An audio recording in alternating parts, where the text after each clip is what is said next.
हाँ जी दोस्तों, स्वागत है ਤੁਹਾਡਾ ਸਟੱਡੀਸ਼ਿਪ YouTube ਚੈਨਲ ਦੇ ਉੱਪਰ।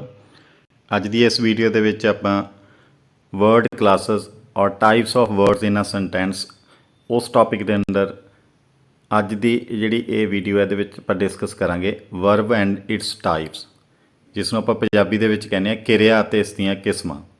ਵਰਬ ਅਸੀਂ ਆਮ ਤੌਰ 'ਤੇ ਯੂਜ਼ ਕਰਦੇ ਹਾਂ ਸੈਂਟੈਂਸਸ ਦੇ ਵਿੱਚ ਪੜ੍ਹਦੇ ਸਮੇਂ, ਲਿਖਦੇ ਸਮੇਂ, ਬਟ ਆਪਾਂ ਨੂੰ ਪਹਿਚਾਣ ਨਹੀਂ ਹੁੰਦੀ ਜਾਂ ਲਿਖਦੇ ਸਮੇਂ ਆਪਾਂ ਨੂੰ ਆਈਡੀਆ ਨਹੀਂ ਹੁੰਦਾ ਕਿ ਕਿਸ ਤਰ੍ਹਾਂ ਦੀ ਵਰਬ ਇਹ ਅਸੀਂ ਇੱਥੇ ਯੂਜ਼ ਕਰ ਰਹੇ ਹਾਂ, ਜਾਂ ਕਿਸ ਤਰ੍ਹਾਂ ਦੀ ਵਰਬ ਪੜ੍ਹਦੇ ਸਮੇਂ ਸਾਨੂੰ ਪਤਾ ਨਹੀਂ ਚੱਲਦਾ ਕਿ ਕਿਸ ਟਾਈਪ ਦੀ ਇਹ ਵਰਬ ਹੈ। ਸੋ ਵਰਬ ਦੀਆਂ ਅਲੱਗ-ਅਲੱਗ ਕਿਸਮਾਂ ਨੇ, ਵਰਬ ਦੀਆਂ ਅਲੱਗ-ਅਲੱਗ ਟਾਈਪਸ ਨੇ, ਜਿਨ੍ਹਾਂ ਨੂੰ ਆਪਾਂ ਇੱਕ ਕਰਕੇ ਅੱਜ ਡਿਸਕਸ ਕਰਾਂਗੇ ਡਿਟੇਲ ਦੇ ਵਿੱਚ। ਸੋ ਇਸ ਵੀਡੀਓ ਨੂੰ ਤੁਸੀਂ ਲਾਸਟ ਤੱਕ ਜ਼ਰੂਰ ਦੇਖਣਾ ਤਾਂ ਕਿ ਤੁਹਾਨੂੰ ਅੱਜ ਦਾ ਇਹ ਟੌਪਿਕ ਹੈ ਜਿਹੜਾ ਬੇਸਿਕ ਟੌਪਿਕ ਹੈ ਇੰਗਲਿਸ਼ ਗ੍ਰਾਮਰ ਦਾ, ਇਹ ਬਿਲਕੁਲ ਕਲੀਅਰ ਹੋ ਜਾਵੇ ਵਰਬ ਦੀਆਂ ਕਿਸਮਾਂ ਬਾਰੇ। ਜੇ ਵਰਬ ਦੀਆਂ ਕਿਸਮਾਂ ਜਾਂ ਵਰਬ ਦੇ ਬਾਰੇ ਤੁਹਾਨੂੰ ਗਿਆਨ ਹੋ ਜਾਂਦਾ ਹੈ ਤਾਂ ਤੁਹਾਨੂੰ ਇੰਗਲਿਸ਼ ਗ੍ਰਾਮਰ ਦੇ ਵਿੱਚ ਅੱਗੇ ਕਿਸੇ ਤਰ੍ਹਾਂ ਦੀ ਕੋਈ ਦਿੱਕਤ ਨਹੀਂ ਆਉਣ ਵਾਲੀ। ਸੋ ਤੁਹਾਨੂੰ ਐਡਵਾਈਸ ਹੈ ਕਿ ਤੁਸੀਂ ਇਹ ਵੀਡੀਓ ਲਾਸਟ ਤੱਕ ਪੂਰਾ ਜ਼ਰੂਰ ਦੇਖੋ। ਜੇ ਤੁਸੀਂ ਇਸ ਚੈਨਲ ਨੂੰ ਸਬਸਕ੍ਰਾਈਬ ਨਹੀਂ ਕੀਤਾ ਤਾਂ ਇਸ ਚੈਨਲ ਨੂੰ ਸਬਸਕ੍ਰਾਈਬ ਕਰੋ। ਤੁਸੀਂ ਸ਼ੇਅਰ ਕਰ ਸਕਦੇ ਹੋ ਵੀਡੀਓ ਆਪਣੇ ਸਾਥੀਆਂ ਦੇ ਨਾਲ। ਇਸ ਵੀਡੀਓ ਨੂੰ ਲਾਈਕ ਕਰ ਸਕਦੇ ਹੋ ਤੁਹਾਨੂੰ ਪਸੰਦ ਆਵੇ ਤਾਂ। ਡਿਸਕ੍ਰਿਪਸ਼ਨ ਬਾਕਸ ਦੇ ਵਿੱਚ ਤੁਸੀਂ ਜਿਹੜੇ ਇਸ ਤਰ੍ਹਾਂ ਦੇ ਗ੍ਰਾਮਰ ਦੇ ਲੈਕਚਰਸ ਹੈ, ਲੈਸਨਸ ਹੈ, ਉਹ ਤੁਸੀਂ ਪਲੇਲਿਸਟ ਦੇ ਵਿੱਚੋਂ ਕਲਿੱਕ ਕਰਕੇ ਦੇਖ ਸਕਦੇ ਹੋ, ਸੁਣ ਸਕਦੇ ਹੋ, ਤਾਂ ਕਿ ਤੁਹਾਡੇ ਜਿਹੜੇ ਇੰਗਲਿਸ਼ ਗ੍ਰਾਮਰ ਦੇ ਬੇਸਿਕ ਕਨਸੈਪਟਸ ਆ ਉਹ ਬਿਲਕੁਲ ਕਲੀਅਰ ਹੋ ਜਾਣ ਅਤੇ ਤੁਹਾਨੂੰ ਇੰਗਲਿਸ਼ ਲੈਂਗੁਏਜ ਲਰਨ ਕਰਨ ਦੇ ਵਿੱਚ ਕੋਈ ਦਿੱਕਤ ਨਾ ਆਵੇ। ਸੋ ਬਿਨਾਂ ਕਿਸੇ ਦੇਰੀ ਤੋਂ ਆਪਾਂ ਸਟਾਰਟ ਕਰ ਰਹੇ ਹਾਂ verb and it's types. Basically verb ਦੀ ਜੇ ਪਰਿਭਾਸ਼ਾ ਦੀ ਗੱਲ ਆਪਾਂ ਕਰੀਏ ਤਾਂ ਵਰਬ ਹੈ ਕਿ ਕਿਰਿਆ, ਜਿਸ ਨੂੰ ਪੰਜਾਬੀ ਦੇ ਵਿੱਚ ਕਹਿੰਦੇ ਆ। ਇਹ ਵੀ ਇੱਕ ਤਰ੍ਹਾਂ ਦਾ ਇੱਕ ਵਰਡ ਹੈ। ਜਿਹੜੇ ਆਪਾਂ 8 ਤਰ੍ਹਾਂ ਦੇ ਵਰਡਸ ਡਿਸਕਸ ਕੀਤੇ ਸੀ ਕਿ noun, pronoun, verb, adjective, adverb, linking word ਵਗੈਰਾ, ਉਹਨਾਂ ਨੂੰ ਆਪਾਂ ਅਲੱਗ-ਅਲੱਗ ਕੈਟੇਗਰੀ ਦੇ ਵਿੱਚ ਡਿਵਾਈਡ ਕਰ ਲਿਆ ਸੀ ਇੱਕ ਸੈਂਟੈਂਸ ਦੇ ਵਰਡਸ ਨੂੰ। ਸੈਕੰਡ ਲੈਕਚਰ ਦੇ ਵਿੱਚ, ਸੈਕੰਡ ਲੈਸਨ ਦੇ ਵਿੱਚ ਆਪਾਂ ਡਿਸਕਸ ਕੀਤਾ ਸੀ। ਜੇ ਤੁਸੀਂ ਉਹ ਲੈਸਨ 1, 2, 3, 4 ਨਹੀਂ ਅਜੇ ਤੱਕ ਸੁਣੇ ਜਾਂ ਵੇਖੇ ਵੀਡੀਓਜ਼, ਤਾਂ ਤੁਸੀਂ ਡਿਸਕ੍ਰਿਪਸ਼ਨ ਬਾਕਸ ਦੇ ਵਿੱਚ ਪਲੇਲਿਸਟ 'ਤੇ ਲਿੰਕ 'ਤੇ ਕਲਿੱਕ ਕਰਕੇ ਇੰਗਲਿਸ਼ ਗ੍ਰਾਮਰ ਨਾਮ ਦੀ ਪਲੇਲਿਸਟ ਦਾ ਲਿੰਕ ਹੈ, ਉਸ ਨੂੰ ਜ਼ਰੂਰ ਤੁਸੀਂ ਸੁਣ ਸਕਦੇ ਹੋ ਤਾਂ ਕਿ ਤੁਹਾਡੇ ਲਈ ਉਹ ਹੈਲਪਫੁਲ ਹੋਵੇ। ਅਗਲੇ ਲੈਕਚਰ ਆ ਜਿਹੜੇ ਤੁਹਾਨੂੰ ਇਹ ਪਿਛਲੇ ਲੈਕਚਰ ਸੁਣਨ ਦੇ ਨਾਲ ਨਾਲ ਅਗਲੇ ਲੈਕਚਰ ਤਾਂ ਸਮਝ ਆਣੇ ਆ। ਸੋ ਵਰਬ ਦੀ ਜੇ ਪਰਿਭਾਸ਼ਾ ਜਾਂ ਡੈਫੀਨੇਸ਼ਨ ਦੀ ਗੱਲ ਕਰੀਏ ਤਾਂ ਵਰਡ ਇਨ ਦਾ ਸੈਂਟੈਂਸ ਵਿਚ refers to the action or state being performed. ਕਿਰਿਆ ਕੀ ਹੈ ਕਿ ਸੈਂਟੈਂਸ ਦੇ ਵਿੱਚ ਇਹੋ ਜਿਹਾ ਇੱਕ ਵਰਡ, ਇਹੋ ਜਿਹਾ ਸ਼ਬਦ ਜੋ ਸਾਨੂੰ ਕਿਸੇ ਐਕਸ਼ਨ ਦੇ ਹੋਣ ਬਾਰੇ ਜਾਂ ਕਿਸੇ ਸਿਚੁਏਸ਼ਨ ਜਾਂ ਸਟੇਟ ਬੀਇੰਗ ਪਰਫਾਰਮਡ, ਕੀ ਸਿਚੁਏਸ਼ਨ ਹੈ ਸਬਜੈਕਟ ਦੀ ਜਾਂ ਨਾਊਨ ਦੀ, ਉਸ ਬਾਰੇ ਗਿਆਨ ਦਿੰਦਾ ਹੈ, ਉਸ ਵਰਡ ਨੂੰ ਵਰਬ ਆਖਦੇ ਹਾਂ। ਫੋਰ ਐਗਜ਼ਾਮਪਲ ਆਪਾਂ ਰੂਟੀਨ ਦੇ ਵਿੱਚ ਇਸ ਤਰ੍ਹਾਂ ਦੀਆਂ ਵਰਬਸ ਯੂਜ਼ ਕਰਦੇ ਹਾਂ: walk, talk, teach, eat, is, am, are, has, have, ਇਸ ਤਰ੍ਹਾਂ ਦੀਆਂ ਵਰਬਸ ਆਪਾਂ ਯੂਜ਼ ਕਰਦੇ ਹਾਂ ਰੂਟੀਨ ਦੇ ਵਿੱਚ। ਇਹ ਸਾਰੀਆਂ ਜਿਹੜੀਆਂ ਕੋਈ ਵੀ ਕਿਰਿਆਵਾਂ ਨੇ, ਕੋਈ ਵੀ ਵਰਬਸ ਨੇ, ਕੋਈ ਵੀ ਐਕਸ਼ਨਸ ਹੋ ਰਿਹਾ, ਖਾਣਾ, ਪੀਣਾ, ਪੜ੍ਹਨਾ, ਸੌਣਾ, ਲਿਖਣਾ, ਜਾਣਾ, ਸਭ ਇਹ ਕਿਰਿਆ ਅਖਵਾਉਂਦੇ ਆ। ਸੋ ਕਿਰਿਆ ਨੂੰ ਆਪਾਂ ਸੈਂਟੈਂਸ ਦੇ ਵਿੱਚ ਜੇ ਦੇਖੀਏ ਤਾਂ Ram is teaching the students, ਇਸ ਦੇ ਵਿੱਚ ਇਜ਼ ਟੀਚਿੰਗ ਜਿਹੜੀ ਹੈ ਵਰਬ ਹੈ। ਵਰਬ ਕੰਬੀਨੇਸ਼ਨ ਹੈ, ਜਿਵੇਂ ਮੈਂ ਪਹਿਲਾਂ ਤੁਹਾਨੂੰ ਪਿਛਲੇ ਲੈਸਨਸ ਦੇ ਵਿੱਚ ਦੱਸਿਆ। ਵਰਬ ਹੈ ਕੰਬੀਨੇਸ਼ਨ ਜਿਸ ਦੇ ਵਿੱਚ 2 ਵਰਬਸ ਹੁੰਦੀਆਂ, ਇੱਕ ਹੈਲਪਿੰਗ ਵਰਬ ਬੋਲਦੇ ਹਾਂ ਆਪਾਂ, ਐਚ ਵੀ ਇੱਥੇ ਮੈਂ ਲਿਖਿਆ, ਇੱਕ ਮੇਨ ਵਰਬ ਐਮ ਵੀ ਮੈਂ ਲਿਖਿਆ ਹੈ।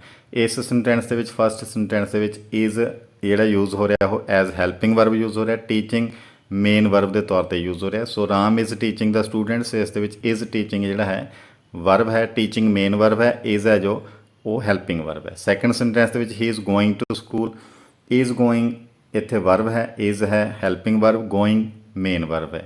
ਸੋ ਇਸ ਤਰ੍ਹਾਂ ਦੇ ਸੈਂਟੈਂਸਸ ਆਪਾਂ ਯੂਜ਼ ਕਰਦੇ ਹਾਂ ਰੂਟੀਨ ਦੇ ਵਿੱਚ।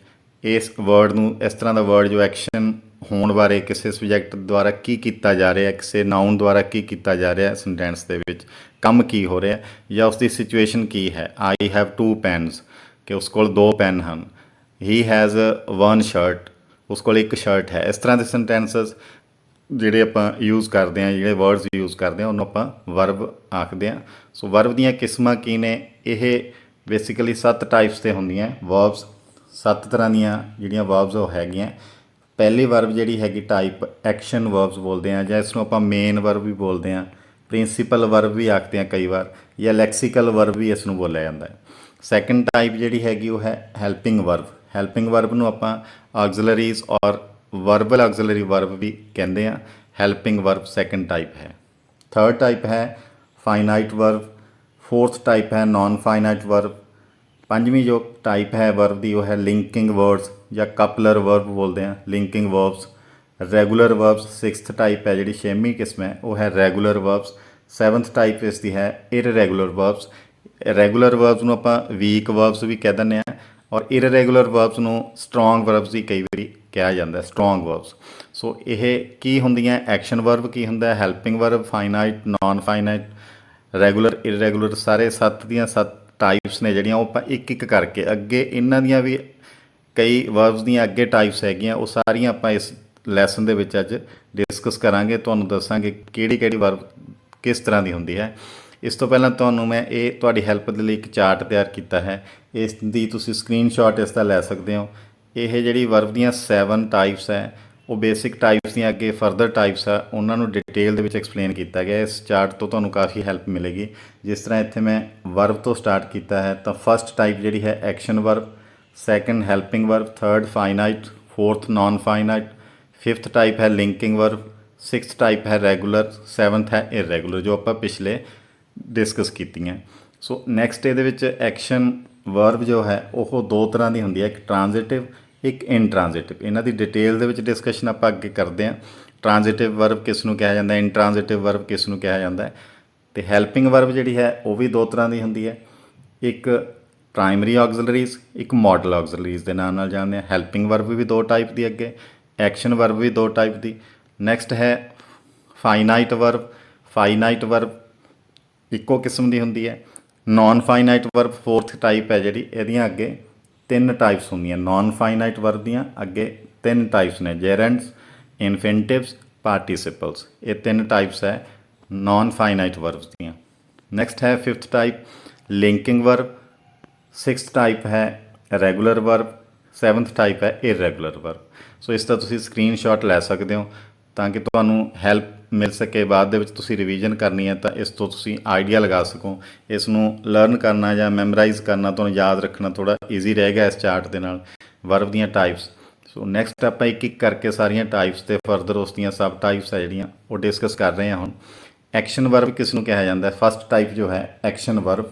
ਐਕਸ਼ਨ ਵਰਬ ਜਿਹੜੀ ਹੈ ਉਹ ਇੰਡੀਕੇਟ ਕਰਦੀ ਹੈ ਕਿ what the subject is doing in the sentence, ਕਿ ਸੈਂਟੈਂਸ ਦੇ ਵਿੱਚ ਜੋ ਸਬਜੈਕਟ ਯੂਜ਼ ਕਰ ਰਹੇ ਹਾਂ ਉਹ ਕੀ ਕੰਮ ਕਰ ਰਿਹਾ ਹੈ। ਬੇਸਿਕਲੀ ਜਿਹੜਾ ਸਬਜੈਕਟ ਹੈ ਉਹ ਨਾਊਨ ਵੀ ਹੋ ਸਕਦਾ, ਕੋਈ ਪ੍ਰਨਾਊਨ ਵੀ ਹੋ ਸਕਦਾ ਹੈ, ਬਟ ਸਬਜੈਕਟ ਮੀਨਸ ਕੰਮ ਨੂੰ ਕਰਨ ਵਾਲਾ। ਕੌਣ ਹੈ ਕੰਮ ਨੂੰ ਕਰਨ ਵਾਲਾ, ਅਤੇ ਉਹ ਕੀ ਕੰਮ ਕਰ ਰਿਹਾ ਹੈ, ਕੀ ਕੰਮ ਕੀਤਾ ਜਾ ਰਿਹਾ ਸਬਜੈਕਟ ਦੁਆਰਾ, ਉਸ ਨੂੰ ਆਪਾਂ ਬੋਲਦੇ ਹਾਂ action verb. For example teach, catch, jump, bring et cetera, ਜਿੰਨੀਆਂ ਵੀ ਮੇਨ ਵਰਬਸ ਆਪਾਂ ਕੋਈ ਯੂਜ਼ ਕਰਦੇ ਹਾਂ ਉਹਨਾਂ ਨੂੰ ਆਪਾਂ ਐਕਸ਼ਨ ਵਰਬਸ ਬੋਲਦੇ ਹਾਂ। ਹਜ਼ਾਰਾਂ ਦੀ ਗਿਣਤੀ ਦੇ ਵਿੱਚ ਇਹ ਐਕਸ਼ਨ ਵਰਬਸ ਜਾਂ ਜਿਹੜੀਆਂ ਮੇਨ ਵਰਬਸ ਨੇ ਉਹ ਆਪਾਂ ਰੂਟੀਨ ਦੇ ਵਿੱਚ ਪੜ੍ਹਦੇ ਹਾਂ, ਲਿਖਦੇ ਹਾਂ ਜਾਂ ਆਪਾਂ ਸਟੱਡੀ ਕਰਦੇ ਹਾਂ।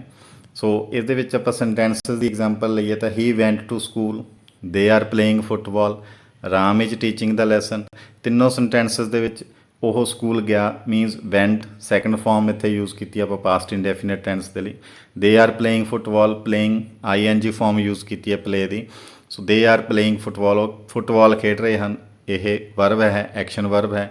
Ram is teaching the lesson, Ram lesson ਪੜ੍ਹਾ ਰਿਹਾ ਹੈ। ਸੋ ਇਹ ਟੀਚਿੰਗ ਵਰਡ ਹੈ ਜੋ ਇਹ ਵੀ ਵਰਬ ਹੈ, ਐਕਸ਼ਨ ਵਰਬ ਹੈ। ਸੋ ਇਹ ਤਿੰਨੋਂ ਸੈਂਟੈਂਸਸ ਆਪਾਂ ਐਕਸ਼ਨ ਵਰਬ ਦੀ ਐਗਜ਼ਾਮਪਲਸ ਦੇ ਲਈ ਯੂਜ਼ ਕੀਤੇ ਹੈ। ਸੋ ਇਹਨੂੰ ਆਈਡੈਂਟੀਫਾਈ ਕਿਵੇਂ ਕਰਨਾ ਤੁਸੀਂ, how to identify the action verb. ਕਿਸੇ ਵੀ ਸੈਂਟੈਂਸ ਦੇ ਵਿੱਚ ਤੁਹਾਨੂੰ ਪਤਾ ਕਿਵੇਂ ਲੱਗੇਗਾ ਕਿ ਐਕਸ਼ਨ ਵਰਬ ਕਿਹੜੀ ਹੈ, ਇਸ ਦੇ ਵਿੱਚ ਕਿਹੜਾ ਵਰਡ ਹੈ ਜੋ ਐਕਸ਼ਨ ਵਰਬ ਹੈ। ਸੋ ਤੁਸੀਂ ਆਪਣੇ ਮਾਈਂਡ ਦੇ ਵਿੱਚ ਇਹ ਕੁਐਸਚਨ ਪੁੱਟ ਕਰਨਾ ਕਿ what is the subject doing, ਕਿ ਸਬਜੈਕਟ ਜੋ ਹੈ ਸੈਂਟੈਂਸ ਦਾ ਉਹ ਕੀ ਕੰਮ ਕਰ ਰਿਹਾ ਹੈ, what is the subject doing. For example he went to school, ਆਪਾਂ ਸੇਮ ਸੈਂਟੈਂਸਸ ਲੈ ਰਹੇ ਹਾਂ ਕਿ he went to school, what is he doing, ਉਹ ਕੀ ਕਰ ਰਿਹਾ ਹੈ। ਇੱਥੇ ਮੈਂ ਕਾਮਨ ਸੈਂਟੈਂਸ ਇੱਥੇ ਯੂਜ਼ ਕੀਤਾ ਹੈ, ਵਟ ਇਜ਼ ਹੀ ਡੂਇੰਗ, ਉਹ ਕੀ ਕਰ ਰਿਹਾ ਹੈ, ਉਹ ਜਾ ਰਿਹਾ ਹੈ। ਕਿੱਥੇ ਜਾ ਰਿਹਾ ਹੈ, ਸਕੂਲ ਜਾ ਰਿਹਾ ਹੈ। ਸੋ ਜਾਣਾ ਇੱਕ ਐਕਸ਼ਨ ਹੋ ਗਿਆ, ਜਾਣਾ। ਸੋ ਵੈਂਟ ਜਿਹੜਾ ਵਰਡ ਹੈ ਇੱਥੇ ਇਹ ਵਰਬ, ਐਕਸ਼ਨ ਵਰਬ ਦੇ ਤੌਰ 'ਤੇ ਯੂਜ਼ ਹੋ ਰਿਹਾ। ਦੇ ਆਰ ਪਲੇਇੰਗ ਫੁੱਟਬਾਲ, ਉਹ ਕੀ ਖੇਡ ਰਹੇ ਹਨ, ਸਬਜੈਕਟ ਦੇ ਹੈ ਇੱਥੇ, ਦੇ ਕੀ ਕਰ ਰਹੇ ਹਨ, ਖੇਡ ਰਹੇ ਹਨ, ਉਹ ਫੁੱਟਬਾਲ ਖੇਡ ਰਹੇ ਹਨ। ਸੋ ਪਲੇਇੰਗ ਵਰਡ ਜੋ ਹੈ ਇਹ ਐਕਸ਼ਨ ਵਰਬ ਹੈ। Ram is teaching the lesson, what Ram is doing, Ram ਕੀ ਕਰ ਰਿਹਾ ਹੈ, Ram is teaching the lesson. So teach ਕਰ ਰਿਹਾ ਹੈ, ਪੜ੍ਹਾ ਰਿਹਾ ਹੈ। ਸੋ ਪੜ੍ਹਾਉਣਾ ਇੱਕ ਐਕਸ਼ਨ ਹੋ ਗਿਆ। ਤਾਂ ਇਹ Ram is teaching the lesson ਇਸ ਸੈਂਟੈਂਸ ਦੇ ਵਿੱਚ ਟੀਚਿੰਗ ਵਰਡ ਜੋ ਹੈ ਇਹ ਮੇਨ ਵਰਬ ਹੈ। ਸੋ ਇਸ ਤਰ੍ਹਾਂ ਕਰਕੇ ਤੁਸੀਂ ਇਸ ਕੁਐਸਚਨ ਦੇ ਨਾਲ ਜੋ ਤੁਹਾਨੂੰ ਆਨਸਰ ਮਿਲ ਰਿਹਾ ਇਸ ਕੁਐਸਚਨ ਦਾ ਇੱਕ ਸੈਂਟੈਂਸ ਦੇ ਵਿੱਚੋਂ, ਤਾਂ ਉਸ ਵਰਡ ਨੂੰ ਆਪਾਂ ਜਿਹੜਾ ਆਨਸਰ ਮਿਲੇਗਾ ਉਸ ਨੂੰ ਆਪਾਂ ਐਕਸ਼ਨ ਵਰਬ ਬੋਲਦੇ ਹਾਂ। ਇਹ ਇਸ ਨੂੰ ਪਹਿਚਾਣ ਕਰਨ ਦੀ ਤਰੀਕਾ ਹੈ। ਸੋ ਨੈਕਸਟ ਇਸ ਦੀਆਂ ਦੋ ਟਾਈਪਸ ਹੈ ਐਕਸ਼ਨ ਵਰਬ, ਜਿਵੇਂ ਆਪਾਂ ਚਾਰਟ ਦੇ ਵਿੱਚ ਤੁਹਾਨੂੰ ਦੱਸਿਆ ਸੀ, ਸਕਰੀਨਸ਼ਾਟ ਤੁਸੀਂ ਲੈ ਲਿਆ ਹੋਣਾ। ਐਕਸ਼ਨ ਵਰਬ ਅੱਗੇ ਦੋ ਤਰ੍ਹਾਂ ਦੀ ਹੈ, transitive verbs, second intransitive verbs. Transitive intransitive verbs. Transitive intransitive verbs ਕਿਹੜੀ ਹੈ, ਜਿਸ ਨੂੰ ਆਪਾਂ ਪੰਜਾਬੀ ਦੇ ਵਿੱਚ ਟ੍ਰਾਂਜ਼ਿਟਿਵ ਸਕਰਮਕ ਕਿਰਿਆ, ਇਨਟ੍ਰਾਂਜ਼ਿਟਿਵ ਅਕਰਮਕ ਕਿਰਿਆ, ਜਿਸ ਦੇ ਨਾਲ ਜੋ ਹੈ ਆਬਜੈਕਟ ਲੱਗਿਆ ਹੋਵੇ, ਆਬਜੈਕਟ ਐਡ ਹੋਇਆ ਹੋਵੇ ਸੈਂਟੈਂਸ ਦੇ ਵਿੱਚ, ਉਸ ਨੂੰ ਆਪਾਂ ਟ੍ਰਾਂਜ਼ਿਟਿਵ ਵਰਬ। ਜਿਸ ਦੇ ਵਿੱਚ ਸਬਜੈਕਟ ਔਰ ਵਰਬ ਸਿਰਫ ਦੋ ਵਰਡ ਹੋਣ, ਬਟ ਆਬਜੈਕਟ ਉਹਦੇ 'ਚ ਮੈਂਸ਼ਨ ਨਾ ਕੀਤਾ ਹੋਵੇ, ਬਟ ਮੀਨਿੰਗ ਉਹਦਾ ਕਲੀਅਰ ਹੋਵੇ ਸੈਂਟੈਂਸ ਦਾ, ਤਾਂ ਉਸ ਨੂੰ ਆਪਾਂ ਇਨਟ੍ਰਾਂਜ਼ਿਟਿਵ ਵਰਬ ਬੋਲਦੇ ਹਾਂ। ਸੋ ਆਪਾਂ ਡੈਫੀਨੇਸ਼ਨ ਇਸ ਦੀ ਦੇਖਦੇ ਹਾਂ। ਟ੍ਰਾਂਜ਼ਿਟਿਵ verb, the verbs in which action verb have a definite object on which or for which the action is being performed। ਕਿ ਇਸ ਵਰਬ ਦੇ ਵਿੱਚ, ਇਸ ਸੈਂਟੈਂਸ ਦੇ ਵਿੱਚ ਉਹਦਾ ਇੱਕ ਡੈਫੀਨੇਟ ਆਬਜੈਕਟ ਹੁੰਦਾ ਹੈ, ਕੋਈ ਨਾ ਕੋਈ ਆਬਜੈਕਟ ਮੈਂਸ਼ਨ ਕੀਤਾ ਹੁੰਦਾ ਹੈ ਸੈਂਟੈਂਸ ਦੇ ਵਿੱਚ, ਜਿਸ ਦੇ ਲਈ ਜਾਂ ਜਿਸ ਦੇ ਉੱਪਰ ਉਹ ਕੰਮ ਕਰ ਰਹੇ ਆ, ਕੀਤਾ ਜਾ ਰਿਹਾ ਹੈ। To identify we can ask the question, ਇਸ ਨੂੰ ਆਈਡੈਂਟੀਫਾਈ ਕਿਵੇਂ ਕਰਨਾ ਹੈ ਕਿ ਟ੍ਰਾਂਜ਼ਿਟਿਵ ਵਰਬ ਹੈ, ਤਾਂ ਅਸੀਂ ਕੁਐਸਚਨ ਇਹ ਪੁੱਟ ਕਰਾਂਗੇ ਆਪਣੇ ਮਾਈਂਡ ਦੇ ਵਿੱਚ ਕਿ what is the object being affected by the verb. ਕੀ ਹੈ ਉਸਦੇ ਉੱਪਰ ਕੀ ਇਫੈਕਟ ਹੋ ਰਿਹਾ। The answer of this question gives the object. ਸਾਨੂੰ ਉਹ ਆਬਜੈਕਟ ਆਨਸਰ ਮਿਲੇਗਾ, ਆਬਜੈਕਟ ਦੇ ਰੂਪ ਦੇ ਵਿੱਚ ਆਨਸਰ ਮਿਲੇਗਾ ਜੇ ਅਸੀਂ ਇਹ ਕੁਐਸਚਨ ਆਪਣੇ ਮਾਈਂਡ ਦੇ ਵਿੱਚ ਲੈ ਕੇ ਆਵਾਂਗੇ ਕਿ what is the object being affected by the verb. ਕਿਹੜਾ ਜਿਹੜਾ ਆਬਜੈਕਟ ਹੈ ਜਿਹੜਾ ਵਰਬ ਦੇ ਦੁਆਰਾ ਇਫੈਕਟ ਕੀਤਾ ਜਾ ਰਿਹਾ, ਵਰਬ ਜਿਹੜੀ ਕਿਰਿਆ ਸ਼ਬਦ ਆ ਉਹ ਪ੍ਰਭਾਵਿਤ ਕੀਤਾ ਜਾ ਰਿਹਾ, ਜਿਹੜਾ ਸ਼ਬਦ ਜਿਹੜਾ ਆਬਜੈਕਟ ਹੋਏਗਾ ਉਸ ਆਬਜੈਕਟ ਨੂੰ ਆਪਾਂ ਬੋਲਦੇ ਹਾਂ, ਉਸ ਤਰ੍ਹਾਂ ਦੇ ਜਿਹੜੇ ਵਰਡਸ ਹੈ, ਸੈਂਟੈਂਸਸ ਆ ਸੌਰੀ, ਉਸ ਨੂੰ ਬੋਲਦੇ ਹਾਂ ਟ੍ਰਾਂਜ਼ਿਟਿਵ ਵਰਬਸ। ਸੋ ਇਹ ਆਬਜੈਕਟ ਜਿਹੜਾ ਹੈ ਉਹ ਫਾਈਂਡ ਆਊਟ ਕਰਨਾ ਤੁਸੀਂ। ਫੋਰ ਐਗਜ਼ਾਮਪਲ ਸੇਮ ਸੈਂਟੈਂਸਸ ਦੀ ਐਗਜ਼ਾਮਪਲ ਆਪਾਂ ਲੈ ਰਹੇ ਹਾਂ ਇੱਥੇ। He went to school, they are playing football, Ram is teaching the lesson. So ਇਸ ਦੇ ਵਿੱਚ ਵੈਂਟ ਜਿਹੜਾ ਵਰਡ ਹੈ ਵਰਬ, ਉਹ ਕਿਸ ਨੂੰ ਪ੍ਰਭਾਵਿਤ ਕਰ ਰਿਹਾ, ਕਿਸ ਨੂੰ ਅਫੈਕਟ ਕਰ ਰਿਹਾ, ਟੂ ਸਕੂਲ। ਪਲੇਇੰਗ ਫੁੱਟਬਾਲ ਜਿਹੜਾ ਹੈ ਉਹ ਪਲੇਇੰਗ ਕਿਸ ਵਰਡ ਨੂੰ ਅਫੈਕਟ ਕਰ ਰਿਹਾ, football. Next teaching the lesson, Ram is teaching the lesson, teaching ਕਿਸ ਨੂੰ ਅਫੈਕਟ ਕਰ ਰਿਹਾ ਹੈ, ਲੈਸਨ। ਸੋ ਇਹ ਤਿੰਨਾਂ ਦੇ ਵਿੱਚ ਆਪਣੇ ਕੋਲ ਵਰਡ ਆਨਸਰ ਆ ਰਿਹਾ, ਆਬਜੈਕਟ ਜੋ ਹੈ ਸਕੂਲ, ਫੁੱਟਬਾਲ, ਲੈਸਨ। ਇਸ ਤਰ੍ਹਾਂ ਦੀਆਂ ਵਰਬਸ ਜਿਨ੍ਹਾਂ ਦੇ ਵਿੱਚ ਸਬਜੈਕਟ ਐਡ ਕੀਤਾ ਹੋਵੇ ਅਤੇ ਉਹਦਾ ਮੀਨਿੰਗ ਬਿਨਾਂ ਸਬਜੈਕਟ ਤੋਂ ਕਲੀਅਰ ਨਾ ਹੋਵੇ ਆਪਾਂ ਨੂੰ, ਤਾਂ ਉਸ ਤਰ੍ਹਾਂ ਦੇ ਜਿਹੜੇ ਸੈਂਟੈਂਸਸ ਆ ਉਹਨੂੰ ਬੋਲਦੇ ਹਾਂ ਆਪਾਂ, ਜਿਹੜੀਆਂ ਇਸ ਤਰ੍ਹਾਂ ਦੀਆਂ ਵਰਬਸ ਹੈ ਟ੍ਰਾਂਜ਼ਿਟਿਵ ਵਰਬਸ। ਜੇ ਆਪਾਂ ਸਿਰਫ ਇਸ ਫਸਟ ਸੈਂਟੈਂਸ ਦੇ ਵਿੱਚ ਇੰਨਾ ਹੀ ਬੋਲਾਂਗੇ ਕਿ ਹੀ ਵੈਂਟ ਟੂ, ਤਾਂ ਆਪਾਂ ਨੂੰ ਆਨਸਰ ਨਹੀਂ ਮਿਲੇਗਾ। ਸਕੂਲ ਵਰਡ ਆਪਾਂ ਨਾ ਯੂਜ਼ ਕਰੀਏ ਸੈਂਟੈਂਸ ਦੇ ਵਿੱਚ, ਹੀ ਵੈਂਟ ਟੂ, ਤਾਂ ਆਪਾਂ ਨੂੰ ਜਿਹੜਾ ਸੁਣਨ ਵਾਲਾ, ਕੋਈ ਵੀ ਆਪਣੀ ਗੱਲ ਸੁਣਨ ਵਾਲਾ, ਉਹ ਆਪਾਂ ਨੂੰ ਪੁੱਛੇਗਾ ਕਿ ਕੀ ਕਹਿ ਰਹੇ ਹੋ, ਕੀ ਕਿਹਾ ਜਾ ਰਿਹਾ, ਕਿੱਥੇ ਗਿਆ, ਹੀ ਵੈਂਟ ਟੂ ਕਿ ਕਿੱਥੇ ਗਿਆ। ਕੁਐਸਚਨ ਰਹਿ ਗਿਆ ਮਾਈਂਡ ਦੇ ਵਿੱਚ ਕਿ ਕਿੱਥੇ ਗਿਆ, ਆਪਾਂ ਨੂੰ ਕਲੀਅਰ ਨਹੀਂ ਹੈ। ਦੇ are playing football, second sentence ਦੇ ਵਿੱਚ ਆਪਾਂ ਇਸ ਬੋਲਦੀ ਹੈ ਫੁੱਟਬਾਲ ਨੂੰ ਮਿਸ ਕਰੀਏ ਤਾਂ ਆਪਾਂ ਬੋਲੀਏ ਦੇ ਆਰ ਪਲੇਇੰਗ, ਉਹ ਖੇਡ ਰਹੇ ਹਨ, ਬਟ ਕੀ ਖੇਡ ਰਹੇ ਹਨ ਇਹ ਕੁਝ ਨਹੀਂ ਪਤਾ। ਰਾਮ ਇਜ਼ ਟੀਚਿੰਗ, ਰਾਮ ਪੜ੍ਹਾ ਰਿਹਾ ਹੈ, ਇਸ 'ਤੇ ਵੀ ਆਪਾਂ ਨੂੰ ਪਤਾ ਨਹੀਂ ਚੱਲਣਾ ਕਿ ਕੀ ਪੜ੍ਹਾ ਰਿਹਾ ਹੈ। ਸੋ ਇਹਦੇ ਵਿੱਚ ਆਪਾਂ ਨੂੰ ਆਬਜੈਕਟ ਐਡ ਹੋ ਗਿਆ, ਤਾਂ Ram is teaching the lesson, they are playing football, he went to school. ਇਸ ਤਰ੍ਹਾਂ ਦੇ ਜਿਹੜੇ ਸੈਂਟੈਂਸ ਹੈ, ਇਸ ਦੀਆਂ ਵਰਬਸ ਨੂੰ ਆਪਾਂ ਬੋਲਦੇ ਹਾਂ transitive verbs. There is a specific object on which for which the action is being done. ਇਹ ਆਲਰੇਡੀ ਆਪਾਂ ਨੋਟ ਕੀਤਾ ਪਹਿਲਾਂ ਡੈਫੀਨੇਸ਼ਨ ਦੇ ਵਿੱਚ ਕਿ ਕੋਈ ਨਾ ਕੋਈ ਆਬਜੈਕਟ ਜ਼ਰੂਰ ਲੱਗਿਆ ਹੋਵੇਗਾ ਲਾਸਟ ਦੇ ਵਿੱਚ ਸੈਂਟੈਂਸ ਦੇ, ਜਿਹਦੇ ਲਈ ਜਾਂ ਜਿਸ ਉੱਪਰ ਕੰਮ ਕੀਤਾ ਜਾ ਰਿਹਾ ਹੈ। ਨੈਕਸਟ ਜਿਹੜੀ ਇਸ ਦੀ ਟਾਈਪ ਐਕਸ਼ਨ ਵਰਬ ਦੀ intransitive verb. Intransitive verb, these verbs are also action verbs but there is no specific object on which for which action is being done। ਇਸ ਦੇ ਵਿੱਚ ਕਿਸੇ ਤਰ੍ਹਾਂ ਦਾ ਕੋਈ ਆਬਜੈਕਟ ਨਹੀਂ ਹੁੰਦਾ, ਕਲੀਅਰ ਆਬਜੈਕਟ ਨਹੀਂ ਲਿਖਿਆ ਹੁੰਦਾ, ਬਟ ਜਿਹੜਾ ਸੈਂਟੈਂਸ ਆਪਾਂ ਲਿਖਦੇ ਹਾਂ ਬਿਨਾਂ ਆਬਜੈਕਟ ਤੋਂ, ਉਸ ਦਾ ਮੀਨਿੰਗ ਕਲੀਅਰ ਹੁੰਦਾ ਹੈ। ਇਸ ਨੂੰ ਆਈਡੈਂਟੀਫਾਈ ਕਿਵੇਂ ਕਰਨਾ ਹੈ, ਅਸੀਂ ਕੁਐਸਚਨ ਪੁੱਟ ਕਰ ਸਕਦੇ ਹਾਂ, what is the object being affected by the verb. If there is no answer the verb is called intransitive verb. ਸਾਨੂੰ ਪਤਾ ਕਿ ਇਸ ਦੇ ਵਿੱਚ ਆਬਜੈਕਟ ਨਹੀਂ ਲੱਗਿਆ ਹੁੰਦਾ ਸੈਂਟੈਂਸ ਦੇ ਵਿੱਚ, ਜਿਹੜੀਆਂ ਇਨਟ੍ਰਾਂਜ਼ਿਟਿਵ ਵਰਬਸ ਵਾਲੇ ਸੈਂਟੈਂਸ ਹੈ। ਸੋ ਆਪਾਂ ਜੇ ਕੁਐਸਚਨ ਪੁੱਟ ਕਰਾਂਗੇ ਆਪਣੇ ਮਾਈਂਡ ਦੇ ਵਿੱਚ what is the object being affected by the verb, ਤਾਂ ਆਪਾਂ ਨੂੰ ਕੋਈ ਆਨਸਰ ਨਹੀਂ ਮਿਲਣਾ, ਨੋ ਆਨਸਰ ਮਿਲੇਗਾ ਕਿ ਪਤਾ ਨਹੀਂ ਹੈ ਕਿਹੜਾ ਆਬਜੈਕਟ ਹੈ ਜਿਸ ਨੂੰ ਵਰਬ ਅਫੈਕਟ ਕਰ ਰਹੀ ਹੈ। ਸੋ ਆਪਣੇ ਕੋਲ ਨੋ ਆਨਸਰ ਆ ਰਿਹਾ, ਦੈਟ ਮੀਨਸ ਇਹ ਵਰਬ ਜੋ ਹੈ ਇਨਟ੍ਰਾਂਜ਼ਿਟਿਵ ਟਾਈਪ ਵਰਬ ਹੈ। ਇਸ ਦੀ ਐਗਜ਼ਾਮਪਲ ਆਪਾਂ ਸੇਮ ਹੀ ਵੈਂਟ ਕਹਿ ਸਕਦੇ ਹਾਂ, ਹੀ ਵੈਂਟ ਇਸ ਤੋਂ ਆਪਾਂ ਨੂੰ ਪਤਾ ਲੱਗ ਰਿਹਾ ਵੇਅਰ ਹੀ ਵੈਂਟ, ਨੋ ਆਨਸਰ ਆ ਰਿਹਾ ਕਿ ਕਿੱਥੇ ਜਾ ਰਿਹਾ। ਦੇ ਆਰ ਪਲੇਇੰਗ, ਉਹ ਖੇਡ ਰਹੇ ਹਨ। ਜੇ ਆਪਾਂ ਪੁੱਛੀਏ ਕਿ ਵਾਟ ਆਰ ਦੇ ਪਲੇਇੰਗ, ਕੀ ਖੇਡ ਰਹੇ ਨੇ, ਕੋਈ ਆਨਸਰ ਨਹੀਂ ਆਪਣੇ ਕੋਲ, ਇਹ ਇੰਟਰਾਂਜ਼ਿਟਿਵ ਵਰਬ ਹੈ। Next Ram is teaching, Ram ਪੜ੍ਹਾ ਰਿਹਾ ਹੈ। ਵਟ ਰਾਮ ਇਜ਼ ਟੀਚਿੰਗ, ਇਹਦੇ ਵਿੱਚ ਆਪਾਂ ਆਬਜੈਕਟ ਰਿਮੂਵ ਕੀਤੇ ਹੈ। ਸੋ ਆਬਜੈਕਟ ਆਪਾਂ ਕੁਐਸਚਨ ਦੇ ਵਿੱਚ ਪੁੱਛ ਰਹੇ ਹਾਂ ਕਿ ਰਾਮ ਕੀ ਪੜ੍ਹਾ ਰਿਹਾ ਹੈ, ਉਹ ਕੀ ਖੇਡ ਰਹੇ ਹਨ, ਉਹ ਕਿੱਥੇ ਗਿਆ, ਇਹਨਾਂ ਦਾ ਆਨਸਰ ਆਪਾਂ ਨੂੰ ਮਿਲ ਰਿਹਾ ਨੋ, ਆਬਜੈਕਟ ਇਸ ਦੇ ਵਿੱਚ ਮਿਸਿੰਗ ਹੈ। So this type of verb is called intransitive verb. Action verb ਦੀਆਂ ਅੱਗੇ ਦੋ ਟਾਈਪਸ ਹੈ, ਟਰਾਂਜ਼ਿਟਿਵ ਵਰਬ ਜਿਹਦੇ ਵਿੱਚ ਸਬਜੈਕਟ ਐਡ ਹੋਵੇ ਸੈਂਟੈਂਸ ਦੇ ਵਿੱਚ, ਇੰਟਰਾਂਜ਼ਿਟਿਵ ਜਿਸ ਦੇ ਵਿੱਚ ਸਬਜੈਕਟ ਮੈਂਸ਼ਨ ਨਾ ਕੀਤਾ ਹੋਵੇ। ਨੈਕਸਟ ਹੈ ਜੀ ਹੈਲਪਿੰਗ ਵਰਬ। ਸੈਕਿੰਡ ਟਾਈਪ ਜਿਹੜੀ ਹੈ ਉਸ ਨੂੰ ਆਪਾਂ ਬੋਲਦੇ ਹਾਂ helping verb. Helping verb help the main verb in sentence by extending the meaning of the verb. ਇੱਥੇ ਮੈਂ ਹੈਲਪਿੰਗ ਵਰਬ ਹੈਲਪਸ ਲਿਖਣਾ ਸੀ, ਐਸ ਮਿਸਿੰਗ ਹੈ ਇੱਥੇ, ਤੁਸੀਂ ਕਰੈਕਟ ਕਰ ਲਿਓ ਉਸਨੂੰ। ਹੈਲਪਿੰਗ ਵਰਬ ਹੈਲਪਸ ਦਾ ਮੇਨ ਵਰਬ, ਮੇਨ ਵਰਬ ਦੀ ਹੈਲਪ ਕਰਦਾ ਜੋ ਵਰਡ ਉਸ ਨੂੰ ਆਪਾਂ ਹੈਲਪਿੰਗ ਵਰਬ ਬੋਲਦੇ ਹਾਂ। ਜੋ ਸੈਂਟੈਂਸ ਨੂੰ ਐਕਸਟੈਂਡ ਕਰਦਾ ਅਤੇ ਉਹਦਾ ਮੀਨਿੰਗ ਪ੍ਰੋਪਰ ਬਣਦਾ ਉਸ ਨੂੰ ਆਪਾਂ ਹੈਲਪਿੰਗ ਵਰਬ ਬੋਲਦੇ ਹਾਂ। These types of verbs assist the main verb showing the time and meaning. Helping verb ਤੋਂ ਸਾਨੂੰ ਟਾਈਮ ਦਾ ਪਤਾ ਚੱਲਦਾ ਹੈ ਕਿ ਫਿਊਚਰ ਦੀ ਗੱਲ ਹੋ ਰਹੀ ਹੈ, ਪਾਸਟ ਦੀ ਗੱਲ ਹੋ ਰਹੀ ਹੈ, ਪ੍ਰੈਜੈਂਟ ਟਾਈਮ ਦੀ ਗੱਲ ਹੋ ਰਹੀ ਹੈ, ਅਤੇ ਉਸ ਦਾ ਮੀਨਿੰਗ ਹੈ ਜਿਹੜਾ ਉਹ ਪਤਾ ਚੱਲਦਾ। ਐਗਜ਼ਾਮਪਲਸ ਇਜ਼, ਐਮ, ਆਰ, ਵਾਜ਼, ਵਰ, has, have, head, do, does, did, ਇਹ ਸਾਰੇ ਤਰ੍ਹਾਂ ਦੇ ਵਰਡਸ ਹੈ ਜਿਹੜੇ ਇਹ ਹੈਲਪਿੰਗ ਵਰਬਸ ਦੀਆਂ ਫੋਰਮਸ ਹੈ। ਅਲੱਗ-ਅਲੱਗ ਟਾਈਮ 'ਤੇ ਅਲੱਗ-ਅਲੱਗ ਟੈਂਸ ਜਾਂ ਸਿਚੁਏਸ਼ਨ ਦੇ ਅਕੋਰਡਿੰਗਲੀ, ਸੈਂਟੈਂਸ ਦੇ ਅਕੋਰਡਿੰਗਲੀ ਅਸੀਂ ਇਹਨਾਂ ਦੇ ਵਿੱਚੋਂ ਕੋਈ ਵੀ ਹੈਲਪਿੰਗ ਵਰਬ ਹੈ ਜਿਹੜੀ ਉਹ ਯੂਜ਼ ਕਰਦੇ ਹਾਂ।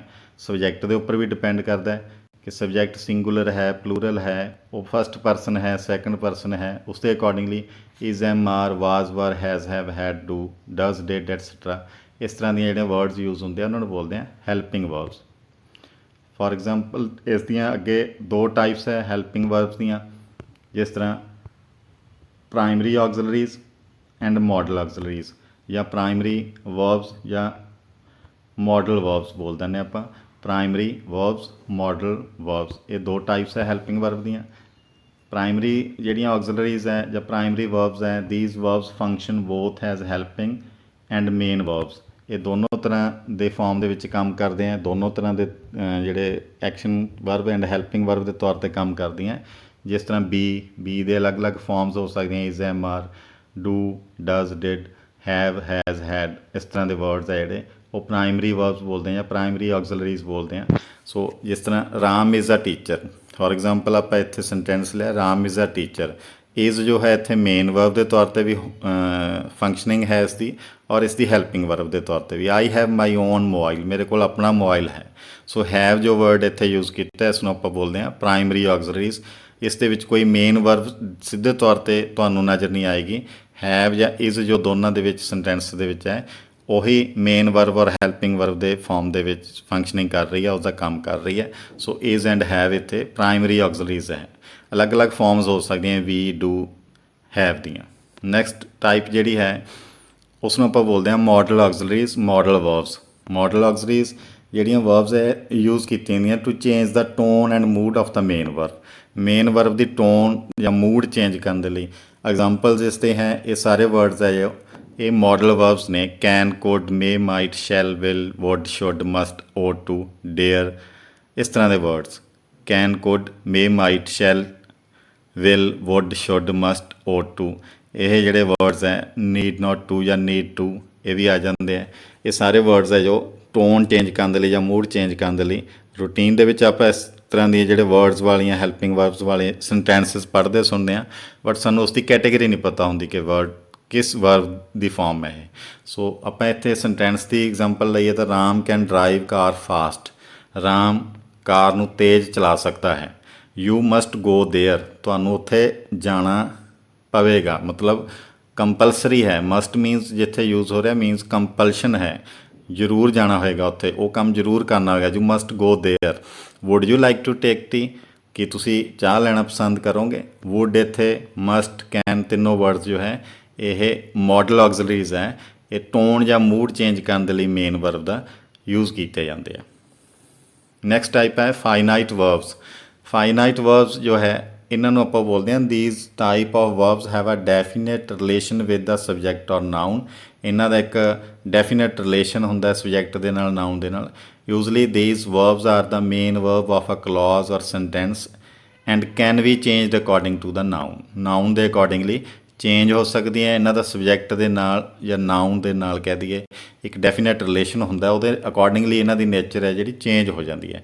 For example Ram ਟੀਚਸ the lesson, change the person, change ਹੋ ਗਿਆ ਪਰਸਨ, ਰਾਮ ਟੀਚਸ ਦਾ ਲੈਸਨ। ਰਾਮ ਤੋਂ ਬਾਅਦ ਫਸਟ ਫਾਰਮ ਦੇ ਨਾਲ SCIS ਲੱਗਿਆ, ਰਾਮ ਟੀਚਸ ਦਾ ਲੈਸਨ। ਜੇ ਅਸੀਂ ਕਹੀਏ ਕਿ ਟੀਚਰਸ ਟੀਚ ਦਾ ਲੈਸਨ ਤਾਂ ਟੀਚਰਸ ਸਬਜੈਕਟ ਹੋਏਗਾ, ਟੀਚਰਸ ਨਹੀਂ ਆਏਗਾ, ਫਿਰ ਟੀਚ ਲਿਖਿਆ ਜਾਏਗਾ। ਰਾਮ ਟੀਚਰਸ ਦਾ ਲੈਸਨ, ਟੀਚਰਸ ਟੀਚ ਦਾ ਲੈਸਨ।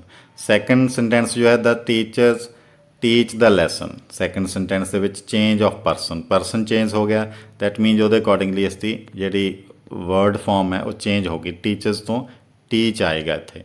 ਨੈਕਸਟ ਹੈ ਜੇ ਆਪਾਂ ਟੈਂਸ ਚੇਂਜ ਕਰਕੇ ਲਿਖਣਾ ਹੋਵੇ ਤਾਂ Ram taught the lesson, change of tense, tense change ਹੋ ਰਿਹਾ ਤਾਂ ਸੈਕੰਡ ਫਾਰਮ ਆਏਗੀ ਟੀਚ ਦੀ, taught, Ram taught the lesson. ਇਹ ਹੈ ਫਾਈਨਾਈਟ ਵਰਬ ਜਿਹੜੀਆਂ ਚੇਂਜ ਹੋ ਜਾਂਦੀਆਂ ਨਾਊਨ ਦੇ ਨਾਲ, ਉਸ ਦੇ ਨੰਬਰ ਦੇ ਨਾਲ। ਸਿੰਗੂਲਰ ਹੈ ਤਾਂ ਹੋਰ ਫਾਰਮ ਦੇ ਵਿੱਚ ਆਏਗੀ, ਪਲੂਰਲ ਹੈ ਤਾਂ ਉਸ ਹੋਰ ਫਾਰਮ ਦੇ ਵਿੱਚ ਵਰਬ ਦੀ ਫਾਰਮ ਲਿਖੀ ਜਾਏਗੀ। ਸੇਮ ਵਰਬ ਦੀ ਫਾਰਮ ਕਿਤੇ SJS ਲੱਗੇਗਾ, ਕਿਤੇ ਪਲੂਰਲ ਵਾਲੀ ਫਾਰਮ ਦੇ ਵਿੱਚ, ਕਿਤੇ ਸਿੰਗੂਲਰ ਵਾਲੀ ਫਾਰਮ ਦੇ ਵਿੱਚ। ਜਿਵੇਂ ਫਸਟ ਅਤੇ ਸੈਕੰਡ ਸੈਂਟੈਂਸ ਦੇ ਵਿੱਚ ਤੁਸੀਂ ਨੋਟ ਕਰੋ ਤਾਂ ਰਾਮ ਜਿਹੜਾ ਹੈ ਸਿੰਗੂਲਰ ਨਾਊਨ ਹੈ, ਦਾ ਟੀਚਰਸ ਪਲੂਰਲ ਨਾਊਨ ਹੈ, ਤਾਂ ਸਿੰਗੂਲਰ ਨਾਊਨ ਦੇ ਨਾਲ ਟੀਚਰਸ ਯੂਜ਼ ਕਰ ਰਹੇ ਹਾਂ, ਟੀਚਰਸ ਦੇ ਨਾਲ ਪਲੂਰਲ ਨਾਊਨ ਦੇ ਨਾਲ ਟੀਚ ਵਰਡ ਯੂਜ਼ ਕਰ ਰਹੇ ਹਾਂ। ਸੋ ਇਹਦੀ ਫਾਰਮ ਚੇਂਜ ਹੋ ਰਹੀ ਹੈ ਪਲੂਰਲ ਜਾਂ ਸਿੰਗੂਲਰ ਸਬਜੈਕਟ ਦੇ ਨਾਲ। ਸਿਮਿਲਰਲੀ ਜੇ ਟੈਂਸ ਚੇਂਜ ਹੋ ਰਿਹਾ ਤਾਂ ਵੀ ਇਹਦੀ ਫਾਰਮ ਚੇਂਜ ਹੋ ਰਹੀ ਹੈ। ਇੱਥੇ ਪਾਸਟ ਇੰਡੈਫੀਨਿਟ ਦੇ ਵਿੱਚ ਆਪਾਂ ਲਿਖ ਰਹੇ ਹਾਂ ਤਾਂ ਇਸ ਦੀ ਫਾਰਮ ਹੈ ਜਿਹੜੀ ਟੀਚ ਤੋਂ ਟੌਟ ਬਣ ਗਈ ਹੈ। ਸੋ ਜਿਹੜੀ ਫਾਰਮ ਚੇਂਜ ਹੋ ਜੇ ਵਰਬ ਦੀ ਸਬਜੈਕਟ ਦੇ ਅਕੋਰਡਿੰਗਲੀ, ਨੰਬਰ ਦੇ ਅਕੋਰਡਿੰਗਲੀ, ਟੈਂਸ ਦੇ ਅਕੋਰਡਿੰਗਲੀ, ਉਸ ਵਰਬ ਦੀ ਫਾਰਮ ਨੂੰ ਆਪਾਂ ਬੋਲਦੇ ਹਾਂ, ਉਸ ਵਰਬ ਦੀ ਟਾਈਪ ਨੂੰ ਬੋਲਦੇ ਹਾਂ ਫਾਈਨਾਈਟ ਵਰਬ। ਇਹ ਹੈ ਫਾਈਨਾਈਟ ਵਰਬ। ਨੈਕਸਟ ਹੈ non finite verb. Fourth type ਇਸ ਦੀ ਹੈ non finite verb. These type of verbs can't be the main verb of a clause or sentence as they don't talk about the action that is being performed by the subject or noun। ਇਹ ਕਦੇ ਵੀ main verbs ਨਹੀਂ ਹੁੰਦੀਆਂ। Main verb ਤੋਂ ਅਲੱਗ ਇੱਕ additional verb ਦੀ farm ਹੈ ਜਿਹੜੀ ਯੂਜ਼ ਕੀਤੀ ਜਾਂਦੀ ਹੈ ਸੈਂਟੈਂਸਸ ਦੇ ਵਿੱਚ ਕਈ ਜਗ੍ਹਾ, ਉਸ ਨੂੰ ਆਪਾਂ ਬੋਲਦੇ ਹਾਂ ਨੋਨ ਫਾਈਨਾਈਟ ਵਰਬ, ਜਾਂ ਜਿਸ ਨੂੰ ਕਹਿ ਦਈਏ ਕਿ ਜਿਹੜੀ ਕਦੀ ਚੇਂਜ ਨਹੀਂ ਹੁੰਦੀ। ਟੈਂਸ ਦੇ ਨਾਲ, ਸਿੰਗੂਲਰ ਪਲੂਰਲ ਨਾਊਨ ਦੇ ਨਾਲ, ਸਬਜੈਕਟ ਦੇ ਅਕੋਰਡਿੰਗਲੀ ਕਦੀ ਵੀ ਇਹ ਚੇਂਜ ਨਹੀਂ ਹੁੰਦੀ। ਸੇਮ ਵਰਡ ਇੱਕੋ ਸੇਮ ਯੂਜ਼ ਕੀਤਾ ਜਾਂਦਾ ਹੈ। They don't indicate any tense, mood, number or gender. These verbs can be used as nouns, adverbs and adjectives. ਇਹ ਇਸ ਫਾਰਮ ਦੇ ਵਿੱਚ ਯੂਜ਼ ਕੀਤੀਆਂ ਜਾਂਦੀਆਂ। ਕਈ ਵਾਰੀ ਐਜ਼ ਨਾਊਨ ਯੂਜ਼ ਕੀਤਾ ਜਾਂਦਾ ਉਸ ਵਰਡ ਨੂੰ, ਵਰਡ ਨੂੰ, ਕਈ ਵਾਰੀ ਐਡਵਰਬ ਦੇ ਤੌਰ 'ਤੇ, ਕਈ ਵਾਰੀ ਐਡਜੈਕਟਿਵ ਦੇ ਤੌਰ 'ਤੇ ਯੂਜ਼ ਕਰਦੇ ਹਾਂ। ਇਸ ਦੀ ਐਗਜ਼ਾਮਪਲ ਇੱਥੇ ਮਿਸ ਹੋ ਗਈ ਹੈ ਨੋਟ ਕਰਨੀ। ਨੋਨ ਫਾਈਨਾਈਟ ਉਹ ਤੁਸੀਂ, ਮੈਂ ਤੁਹਾਨੂੰ ਨੈਕਸਟ ਇੱਕ ਵਰਬ ਦਾ ਅਲੱਗ ਤੋਂ ਲੈਸਨ ਬਣਾਵਾਂਗਾ, ਉਸ ਦੇ ਵਿੱਚ ਦੇ ਦੇਵਾਂਗਾ। The non finite verbs are of 3 types. Non finite verbs ਨੇ ਜਿਹੜੀਆਂ ਇਹ ਅੱਗੇ 3 ਟਾਈਪਸ ਦੀਆਂ ਜੀ। ਫਸਟ ਹੈ ਜੇਰੈਂਡਸ, ਸੈਕੰਡ ਹੈ ਇਨਫਿਨਿਟਿਵਸ, ਥਰਡ ਹੈ ਪਾਰਟੀਸਿਪਲਸ। ਜੇਰੈਂਡਸ, ਇਨਫਿਨਿਟਿਵਸ, ਪਾਰਟੀਸਿਪਲਸ, ਇਹ ਹੈ ਨੋਨ ਫਾਈਨਾਈਟ ਟਾਈਪ ਵਰਬ ਦੀਆਂ ਟਾਈਪਸ। 3 ਟਾਈਪਸ ਦੇ ਅੱਗੇ ਇਹ ਹੈ। ਨੈਕਸਟ ਜੈਰੈਂਡਸ ਕੀ ਹੁੰਦੇ ਆ? When a non finite verb is used as noun in a sentence it is known as gerund. ਜਦੋਂ ਇੱਕ ਨੋਨ ਫਾਈਨਾਈਟ ਵਰਬ ਨੂੰ ਐਜ਼ ਨਾਊਨ ਯੂਜ਼ ਕੀਤਾ ਜਾਂਦਾ ਹੈ ਉਸ ਨੂੰ ਆਪਾਂ ਬੋਲਦੇ ਹਾਂ gerund. It is ending with ING। First verb ਦੀ ਫਾਰਮ ਦੇ ਨਾਲ ਆਪਾਂ ING ਯੂਜ਼ ਕਰਦੇ ਹਾਂ ਤਾਂ ਉਹ ਨਾਊਨ ਬਣ ਜਾਂਦਾ। ਸਵਿਮ ਤੋਂ ਸਵਿਮਿੰਗ ਯੂਜ਼ ਕੀਤਾ ਫਸਟ ਸੈਂਟੈਂਸ ਦੇ ਵਿੱਚ। ਰਾਈਟ ਲਿਖਣਾ, ਰਾਈਟ ਤੋਂ ਰਾਈਟਿੰਗ ਯੂਜ਼ ਕੀਤਾ ਤਾਂ ਇਹ ਐਜ਼ ਜੈਰੈਂਡ ਯੂਜ਼ ਹੋ ਰਿਹਾ, gerunds. Swimming is good for health. Swimming ਤੈਰਨਾ ਜੋ ਹੈ ਉਹ ਸਿਹਤ ਲਈ ਚੰਗਾ ਹੈ। Writing is more difficult than reading.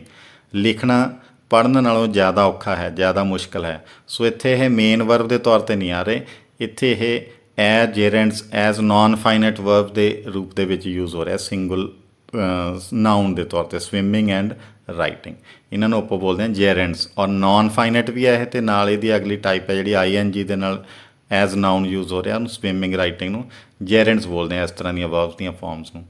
ਇਨਫਿਨਿਟਿਵਸ ਕਿਹੜੇ ਹੁੰਦੇ ਆ, ਜਿਹੜੀ ਵਰਬ ਦੀ ਫਾਰਮ ਦੇ ਅੱਗੇ ਆਪਾਂ ਟੂ ਯੂਜ਼ ਕਰਦੇ ਹਾਂ, they are called infinitives. Non finite verbs that use to before them, they are called infinitives. Example है I need to go to sleep. Here the non finite verb phrase is to sleep. It is acting as a noun. ये as noun use हो रहा है to sleep. I need to go, main verb the form ਹੈ go. sleep ਤੋਂ ਪਹਿਲਾਂ ਆਪਾਂ to use ਕਰ ਰਹੇ ਹਾਂ, that means ਇਹ to sleep ਹੈ, ਇਹ ਹੈ ਨॉन फाइनाइट वर्ब फ्रेज है, ਉਹ ਵਾਕ ਦਾ ਹਿੱਸਾ ਜਿਸ ਦੇ ਵਿੱਚ ਨॉन फाइनाइट वर्ब ਯੂਜ਼ ਹੋ ਰਹੀਆਂ। ਟੂ ਸਲੀਪ ਫਸਟ ਫਾਰਮ ਤੋਂ ਪਹਿਲਾਂ ਜਿੱਥੇ ਟੂ ਲੱਗਿਆ ਹੋਏਗਾ ਵਰਬ ਦੀ ਫਾਰਮ ਦੇ ਨਾਲ, ਉਸ ਨੂੰ ਆਪਾਂ ਬੋਲਦੇ ਹਾਂ ਇਨਫਿਨਿਟਿਵਸ, ਇਨਫਿਨਿਟਿਵ ਵਰਬ। ਨੈਕਸਟ ਹੈ ਜੀ ਪਾਰਟੀਸੀਪਲਸ। ਪਾਰਟੀਸੀਪਲਸ ਉਹ ਵਰਬ ਦੀਆਂ ਫਾਰਮਸ ਹੈ, ਦ ਨॉन finite verbs that have ing or ed as suffixes and cause the verb to become an adjective are called participles. For example, the sleeping dog caused a delay. sleeping dog ਜਿਹੜਾ ਸੋ ਰਿਹਾ ਕੁੱਤਾ ਸੀ, ਉਸਨੇ delay ਦੇਰੀ ਦਾ ਕਾਰਨ ਬਣਿਆ, ਉਹ ਉਸਨੇ ਦੇਰੀ ਕਰਵਾਈ, ਉਸਨੇ ਲੇਟ ਕਰਵਾਇਆ। ਸੋ ਇਸ ਦੇ ਵਿੱਚ sleep word ਹੈ ਜੋ ਉਸ ਨੂੰ ਆਪਾਂ ਲਈਏ ਸਿੰਗਲ sleep ਨੂੰ, ਉਹ sleep ਵਰਬ ਹੈ, ਬਟ sleeping ਇੱਥੇ ਐਜ਼ ਨਾਊਨ ਯੂਜ਼ ਹੋ ਰਿਹਾ ਡੌਗ ਦੇ ਨਾਲ। ਦ ਸਲੀਪਿੰਗ ਡੌਗ ਸੋ ਰਿਹਾ ਕੁੱਤਾ, ਉਸਨੇ ਦੇਰੀ ਕਰਵਾਈ। ਸੋ ਇਸ ਤਰ੍ਹਾਂ ਦੀਆਂ ਵਰਬਸ ਦੀਆਂ ਫਾਰਮਸ ਜਿਨ੍ਹਾਂ ਦੇ ਨਾਲ ing ਲਾ ਦਿੰਦੇ ਆ ਜਾਂ ed ਲੱਗਿਆ ਹੁੰਦਾ ਹੈ ਲਾਸਟ ਦੇ ਵਿੱਚ, ਪਿਛੇਤਰ ਜਿਸ ਨੂੰ ਆਪਾਂ ਬੋਲਦੇ ਹਾਂ ਸਫਿਕਸਸ, ਇਸ ਤਰ੍ਹਾਂ ਦੀਆਂ ਵਰਬਸ ਦੀਆਂ ਫਾਰਮ ਨੂੰ ਪਾਰਟੀਸੀਪਲਸ ਬੋਲਦੇ ਹਾਂ। ਇਹਨਾਂ ਦੀ ਤੁਸੀਂ ਐਕਸਰਸਾਈਜ਼ ਕਰਦੇ ਰਹਿਣਾ, ਆਉਣ ਵਾਲੇ ਦਿਨਾਂ ਦੇ ਵਿੱਚ ਤੁਹਾਨੂੰ ਇਸ ਦੀਆਂ ਐਕਸਰਸਾਈਜ਼ਸ ਜਾਂ ਹੋਰ ਵੀਡੀਓਜ਼ ਵੀ ਤੁਹਾਨੂੰ ਦੇਵਾਂਗੇ, ਜਿਸ ਦੇ ਨਾਲ ਪ੍ਰੈਕਟਿਸ ਕਰਨ ਦੇ ਨਾਲ ਤੁਹਾਡਾ ਹੋਰ ਜਿਹੜਾ ਇਹਦੇ 'ਚ ਪਰਫੈਕਸ਼ਨ ਆਏਗੀ, ਤੁਹਾਨੂੰ ਪਤਾ ਲੱਗੇਗਾ ਕਿ ਵਰਬ ਦੀਆਂ ਫਾਰਮਸ ਕਿਹੜੀ ਕਿਸ ਨੂੰ ਕਿਵੇਂ ਪਛਾਣ ਕਰਦੇ ਹਾਂ। ਨੈਕਸਟ ਫਿਫਥ ਹੈ ਲਿੰਕਿੰਗ ਔਰ coupler verb. Linking or coupler verbs are unlike other verbs as they don't tell anything about the subject themselves, ਕਿ ਉਹ ਸਬਜੈਕਟ ਬਾਰੇ ਕੁਛ ਨਹੀਂ ਦੱਸਦੀਆਂ ਦੂਸਰੇ verbs ਦੀ ਤਰ੍ਹਾਂ। Instead they connect the subject to a noun or adjective. ਇਹ ਸਿਰਫ ਨਾਊਨ ਜਾਂ ਐਡਜੈਕਟਿਵ ਦੇ ਨਾਲ ਸਬਜੈਕਟ ਦਾ ਕਨੈਕਸ਼ਨ ਕ੍ਰੀਏਟ ਕਰਦੀਆਂ, ਕਨੈਕਸ਼ਨ ਬਿਲਡ ਕਰਦੀਆਂ, that helps in describing or providing additional information about the subject, ਜਿਹੜੀ ਕਿ ਸਬਜੈਕਟ ਦੇ ਬਾਰੇ ਐਡੀਸ਼ਨਲ ਇਨਫੋਰਮੇਸ਼ਨ ਜਾਂ ਡਿਸਕ੍ਰਿਪਸ਼ਨ, ਜਿਸ ਨੂੰ ਆਪਾਂ ਡਿਸਕ੍ਰਾਈਬ ਕਰਨਾ ਬੋਲਦੇ ਹਾਂ, ਡਿਸਕ੍ਰਾਈਬਿੰਗ ਵਰਡਸ ਹੈ ਇਹ, ਉਸ ਤਰ੍ਹਾਂ ਦੀਆਂ ਵਰਬ ਦੀਆਂ ਫਾਰਮ ਨੂੰ ਆਪਾਂ ਕਪਲਰ ਵਰਬ ਔਰ ਲਿੰਕਿੰਗ ਵਰਬ ਬੋਲਦੇ ਹਾਂ। Four example he is the manager. Is ਜੋ ਵਰਡ ਹੈ ਇੱਥੇ, ਇਹ ਸਬਜੈਕਟ ਦੀ ਐਕਸਪਲੇਨੇਸ਼ਨ ਦੇ ਰਹੀ ਹੈ, ਅੱਗੇ ਦਾ ਮੈਨੇਜਰ ਨਾਲ ਕਨੈਕਸ਼ਨ ਹੋ ਰਿਹਾ ਹੀ ਦਾ ਸਬਜੈਕਟ ਦਾ। He is the manager. They are naughty children, ਉਹ ਸ਼ਰਾਰਤੀ ਬੱਚੇ ਹਨ। ਦੇ ਸਬਜੈਕਟ ਹੈ, ਇਸ ਦਾ ਅੱਗੇ ਆਬਜੈਕਟ ਦੇ ਨਾਲ ਨੋਟੀ ਚਿਲਡਰਨ ਦੇ ਨਾਲ ਆਰ ਦੇ ਨਾਲ ਕਨੈਕਸ਼ਨ ਜੁੜ ਰਿਹਾ, ਤਾਂ ਆਰ ਜਾਂ ਇਜ਼ ਇੱਥੇ ਹੈ, ਇਹਨਾਂ ਨੂੰ ਲਿੰਕਿੰਗ ਵਰਬਸ ਵੀ ਬੋਲਦੇ ਹਾਂ ਆਪਾਂ। ਨੈਕਸਟ ਹੈ ਜੀ ਰੈਗੂਲਰ ਵਰਬਸ ਔਰ ਵੀਕ ਵਰਬਸ। ਰੈਗੂਲਰ ਵਰਬਸ ਔਰ weak verbs, the verbs that form their past participle with d or ed as suffixes are regular verbs. These verbs don't undergo substantial changes while changing forms between tenses. ਜਦੋਂ ਇੱਕ tens ਤੋਂ ਦੂਸਰੇ tens ਦੇ ਵਿੱਚ ਇਸ ਦੀ farm change ਹੋਣੀ ਹੈ, ਤਾਂ ਉਹਨਾਂ ਦੇ ਵਿੱਚ ਜ਼ਿਆਦਾ ਕੋਈ ਸਪੈਲਿੰਗਸ ਦੀ ਚੇਂਜ ਨਹੀਂ ਹੁੰਦੀਆਂ। ਸਬਸਟੈਂਸ਼ੀਅਲ ਚੇਂਜਸ ਮੀਨਸ ਕੋਈ ਜ਼ਿਆਦਾ ਜਿਹੜੀ ਲੈਟਰਸ ਦੀ ਚੇਂਜ ਨਹੀਂ ਹੁੰਦੀ ਜਾਂ ਸਪੈਲਿੰਗਸ ਦੀ ਚੇਂਜ ਨਹੀਂ ਹੁੰਦੀ, ਉਹਨਾਂ ਦੇ ਨਾਲ ਲਾਸਟ 'ਤੇ ਸਫਿਕਸ ਜਿਸ ਨੂੰ ਆਪਾਂ ਪਿਛੇਤਰ ਬੋਲਦੇ ਹਾਂ, ਡੀ ਜਾਂ ਈ ਡੀ ਲੱਗਿਆ ਹੁੰਦਾ ਹੈ। ਡੀ ਜਾਂ ਈ ਡੀ ਲੱਗ ਕੇ ਜਿਸ ਦੀ ਸੈਕੰਡ ਫਾਰਮ ਵਰਬ ਦੀ ਥਰਡ ਫਾਰਮ ਬਣਾਉਂਦੇ ਆਪਾਂ, ਤਾਂ ਉਸ ਨੂੰ ਆਪਾਂ ਬੋਲਦੇ ਹਾਂ ਰੈਗੂਲਰ ਵਰਬਸ ਜਾਂ ਇਹਨਾਂ ਨੂੰ ਬੋਲਦੇ ਹਾਂ ਵੀਕ ਵਰਬਸ। ਜਿਸ ਤਰ੍ਹਾਂ ਐਗਜ਼ਾਮਪਲ ਦੇ ਵਿੱਚ ਆਪਾਂ ਲਿਆ ਹੈ ਵਾਕ। ਵਾਕ ਦੀ ਸੈਕੰਡ ਵਰਬ ਦੀ ਫਾਰਮ ਆਪਾਂ ਬਣਾਵਾਂਗੇ ਪਾਸਟ ਫਾਰਮ ਹੈ ਜੋ ਵਾਕਡ। ਪਾਸਟ ਪਾਰਟੀਸੀਪਲ ਜਾਂ ਜਿਸ ਨੂੰ ਆਪਾਂ ਬੋਲਦੇ ਹਾਂ ਥਰਡ ਵਰਬ ਦੀ ਫਾਰਮ ਹੈ ਵਾਕਡ, ਈ ਡੀ ਲੱਗ ਗਿਆ ਦੋਨੋਂ ਫਾਰਮ ਦੇ ਵਿੱਚ ਅੱਗੇ। ਰੀਚ ਨੂੰ ਜੇ ਆਪਾਂ ਯੂਜ਼ ਕਰੀਏ ਤਾਂ ਰੀਚ, ਰੀਚਡ, ਰੀਚਡ, REACH ਨਾਲ ਇਹਦੇ ਈ ਡੀ ਲੱਗਿਆ ਹੈ ਪਿੱਛੇ, ਰੀਚ, ਰੀਚਡ, ਰੀਚਡ। ਸੋ ਇਸ ਦੇ ਵਿੱਚ ਜ਼ਿਆਦਾ ਕੋਈ ਸਪੈਲਿੰਗਸ ਦੇ ਵਿੱਚ ਚੇਂਜ ਨਹੀਂ ਹੈ, ਸਿਰਫ ਡੀ ਜਾਂ ਈ ਡੀ ਲੱਗ ਕੇ ਸੈਕੰਡ ਅਤੇ ਥਰਡ ਫਾਰਮ ਬਣ ਜਾਂਦੀ ਹੈ ਵਰਬ ਦੀ। ਇਸ ਨੂੰ ਆਪਾਂ ਇਸ ਤਰ੍ਹਾਂ ਦੀ ਕੈਟੇਗਰੀ ਨੂੰ ਵਰਬ ਨੂੰ ਰੈਗੂਲਰ ਵਰਬਸ ਜਾਂ ਵੀਕ ਵਰਬਸ ਬੋਲਦੇ ਹਾਂ। ਨੈਕਸਟ 7th ਅਤੇ ਲਾਸਟ ਅੱਜ ਦੀ ਜਿਹੜੀ ਇਹ ਟਾਈਪ ਹੈ ਵਰਬ ਦੀ, ਇਸ ਨੂੰ ਬੋਲਦੇ ਆਪਾਂ irregular verbs or strong verbs. Strong verbs ਵੀ ਬੋਲਦੇ ਹਾਂ ਜਾਂ irregular verbs. The verbs that change their form completely when changing from base form to past participle and perfect participle. ਜਦੋਂ ਆਪਾਂ ਇਸ ਨੂੰ ਸੈਕੰਡ ਫਾਰਮ ਜਾਂ ਥਰਡ ਫਾਰਮ ਬਣਾਉਣੀ ਹੈ ਉਸ ਦੀ ਵਰਡ ਦੀ, ਵਰਬ ਦੀ, ਤਾਂ ਇਸ ਦੇ ਵਿੱਚ ਸਪੈਲਿੰਗਸ ਟੋਟਲੀ ਚੇਂਜ ਹੋ ਜਾਂਦੇ ਹੈ। ਫੋਰ ਐਗਜ਼ਾਮਪਲ ਡਰਾਈਵ ਜਿਸ ਤਰ੍ਹਾਂ ਫਸਟ ਫਾਰਮ ਹੈ, ਇਸ ਦਾ ਸੈਕੰਡ ਫਾਰਮ ਬਣੇਗੀ ਡਰੋਵ, DROVE। ਥਰਡ ਫਾਰਮ ਇਸ ਦੀ ਆਏਗੀ ਡਰਾਈਵਨ, ਇਸ ਦੇ ਵਿੱਚ ਸਪੈਲਿੰਗਸ ਚੇਂਜ ਹੋ ਰਿਹਾ, ਡੀ ਜਾਂ ਈ ਡੀ ਲਗਾਉਣ ਦੇ ਨਾਲ ਸਿੰਪਲ ਚੇਂਜ ਨਹੀਂ ਹੋਏਗੀ form. Drive, drove, driven. Second ਇੱਥੇ ਆਪਸ਼ਨ ਹੈ ਆਪਣੇ ਕੋਲ ਲਈ break, broke, broken. Break first form ਹੈ, ਬ੍ਰੋਕ ਸੈਕੰਡ ਫਾਰਮ ਹੈ। ਸਪੈਲਿੰਗ ਟੋਟਲੀ ਚੇਂਜ ਹੋ ਰਿਹਾ। ਬ੍ਰੋਕਨ ਇਸ ਦੇ ਵਿੱਚ ਵੀ ਸਪੈਲਿੰਗ ਐਡ ਹੋ ਰਿਹਾ ਜਾਂ ਚੇਂਜ ਹੋ ਰਿਹਾ। ਇਸ ਤਰ੍ਹਾਂ ਦੀਆਂ ਜਿਹੜੀਆਂ ਵਰਬਸ ਦੀਆਂ ਫਾਰਮਸ ਹੈ ਇਹਨਾਂ ਨੂੰ ਆਪਾਂ ਇਰਰੈਗੂਲਰ ਜਾਂ ਸਟਰੋਂਗ ਵਰਬਸ ਬੋਲਦੇ ਹਾਂ। ਆਈ ਥਿੰਕ ਤੁਹਾਨੂੰ ਕਾਫੀ ਕਲੀਅਰ ਹੋ ਗਿਆ ਹੁਣ ਅੱਜ ਦੇ ਇਸ ਟੌਪਿਕ ਦੇ ਬਾਰੇ। ਦੁਬਾਰਾ ਸੁਣ ਸਕਦੇ ਹੋ, ਇੱਕ ਵਾਰ ਨਹੀਂ ਸਮਝ ਆ ਰਿਹਾ ਤਾਂ ਦੁਬਾਰਾ ਤੁਸੀਂ ਸੁਣ ਸਕਦੇ ਹੋ ਧਿਆਨ ਦੇ ਨਾਲ। ਮੈਂ ਰਿਕਮੈਂਡ ਕਰੂੰਗਾ ਕਿ ਤੁਸੀਂ ਫ੍ਰੀ ਹੋ ਕੇ 10 ਮਿੰਟ 15 ਮਿੰਟ ਲਈ ਇਸ ਟੌਪਿਕ ਦੇ ਲਈ ਜਾਂ ਕਿਸੇ ਵੀ ਟੌਪਿਕ ਦੇ ਲਈ ਇਸ ਚੈਨਲ 'ਤੇ 10 ਮਿੰਟ 15 ਮਿੰਟ ਦੇ ਲਈ ਹੈੱਡਫੋਨ ਲਾ ਕੇ, ਆਪਣੇ ਈਅਰਫੋਨਸ ਲਾ ਕੇ ਆਰਾਮ ਨਾਲ ਸਾਈਲੈਂਸ ਦੇ ਵਿੱਚ ਤੁਸੀਂ ਇਸ ਟੌਪਿਕ ਨੂੰ, ਇਹਨਾਂ ਟੌਪਿਕਸ ਨੂੰ ਸੁਣੋਗੇ ਤਾਂ ਤੁਹਾਨੂੰ ਬਿਲਕੁਲ 101% ਟੌਪਿਕ ਦੀ ਕਲੈਰਿਟੀ ਹੋਏਗੀ ਔਰ ਬੇਸ ਬਣੇਗਾ ਤੁਹਾਡਾ ਇੰਗਲਿਸ਼ ਗ੍ਰਾਮਰ ਦੇ ਲਈ। ਸੋ ਜੇ ਤੁਹਾਨੂੰ ਵੀਡੀਓ ਅੱਛੀ ਲੱਗੀ, ਪਸੰਦ ਆਈ, ਚੰਗਾ ਲੱਗਿਆ ਟੌਪਿਕ, ਤਾਂ ਤੁਸੀਂ ਵੀਡੀਓ ਨੂੰ ਲਾਈਕ ਦਾ ਬਟਨ ਕਲਿੱਕ ਕਰਕੇ ਲਾਈਕ ਕਰੋ, ਸ਼ੇਅਰ ਮੈਕਸਿਮਮ ਕਰੋ ਇਸ ਨੂੰ ਤਾਂ ਕਿ ਬਾਕੀ ਤੁਹਾਡੇ ਸਾਥੀਆਂ ਨੂੰ ਵੀ ਇਹਨਾਂ ਟੌਪਿਕਸ ਦੀ ਕਲੈਰਿਟੀ ਹੋਵੇ। ਡਿਸਕ੍ਰਿਪਸ਼ਨ ਬਾਕਸ ਦੇ ਵਿੱਚ ਕਲਿੱਕ ਕਰੋ ਲਿੰਕ ਸਾਡੇ YouTube ਚੈਨਲ ਦੇ, ਜਿਹੜੇ ਬਾਕੀ ਟੌਪਿਕ ਦੇਖਣ ਲਈ ਤੁਸੀਂ social media accounts Facebook, Twitter, Instagram 'ਤੇ ਫੋਲੋ ਕਰ ਸਕਦੇ ਹੋ। YouTube ਚੈਨਲ ਇਹ ਕਲਿੱਕ ਕਰਕੇ ਤੁਸੀਂ ਸਬਸਕ੍ਰਾਈਬ ਕਰ ਸਕਦੇ ਹੋ। ਇਹਨਾਂ ਦੇ ਲਿੰਕ ਮੈਂ ਡਿਸਕ੍ਰਿਪਸ਼ਨ ਬਾਕਸ ਦੇ ਵਿੱਚ ਦੇ ਰਿਹਾ। ਸੋ ਮਿਲਦੇ ਹਾਂ ਨੈਕਸਟ ਵੀਡੀਓ ਦੇ ਵਿੱਚ। ਨੈਕਸਟ ਵੀਡੀਓ ਦਾ ਟੌਪਿਕ ਜੋ ਹੈ ਉਹ ਆਪਣਾ ਐਡਜੈਕਟਿਵਸ ਦੀ ਵੀਡੀਓ ਲੈ ਕੇ ਆਪਾਂ ਅਗਲੀ ਵੀਡੀਓ ਦੇ ਵਿੱਚ ਮਿਲਾਂਗੇ। ਤਾਂ ਤਦ ਤੱਕ ਲਈ ਤੁਹਾਡਾ ਬਹੁਤ ਬਹੁਤ ਥੈਂਕ ਯੂ, ਧੰਨਵਾਦ।